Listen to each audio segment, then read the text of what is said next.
Jæja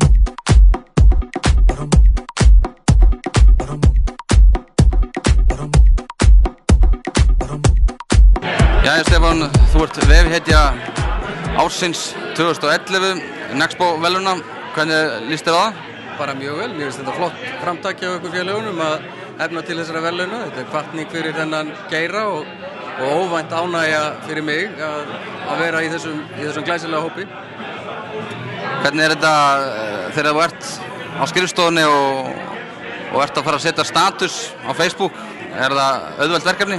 Það er mjög auðvelt verkefni. Þetta er mikilvægt í þessu starfi eins og öllu öðru að vera bara maður sjálfur og koma til dyranna eins og maður er klæddur og það er í rauninni okkar nálgun á Facebook og Twitter að tala við fólki þar eins og við séum bara að tala við út á götu með kurteisina leiðarljósi og okkar megin hlutverk sem er að auka öryggi og öryggistilfinningu, miðla upplýsingum og taka við ábendingum frá fólki. Það skiptir máli.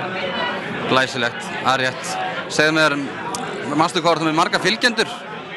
Þeir eru komnir yfir 14.000 á Facebook og í rauninni miklu meira heldur en við þorðum að vona. Við vorum að gæla við það, við fengjum kannski 5.000–6.000 á fyrsta árinu.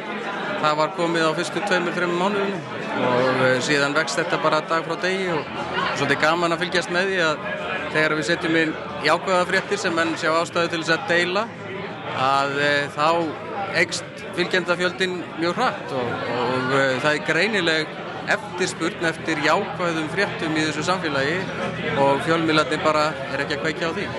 Já, nákvæmlega. Ég hef búin að fylgja sjálfur með ykkur og ég hef séð þeirra auglýsa eftir alls konar varning og með þess að fólki og það. Hefur þetta heppnast þess að maður segir? Já, þetta hefur skilað sér því að við notum þetta lögreglan í fjölbreyttum tilgangi. Við erum að koma leiðbeiningum, viðvörunum jafnvel á framfæri við fólk. Við erum að óska eftir aðstoð almennings, við erum að finna til dæmis brotamenn.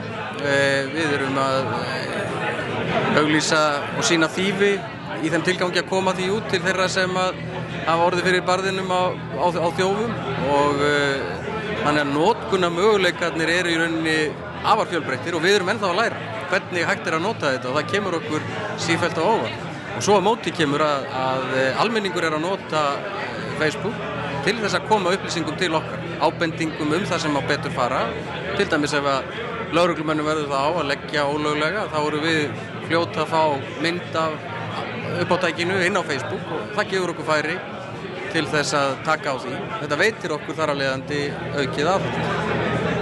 Glæsilegt. Bara innilega til hamingju með þetta Stefán og takk fyrir spjallið.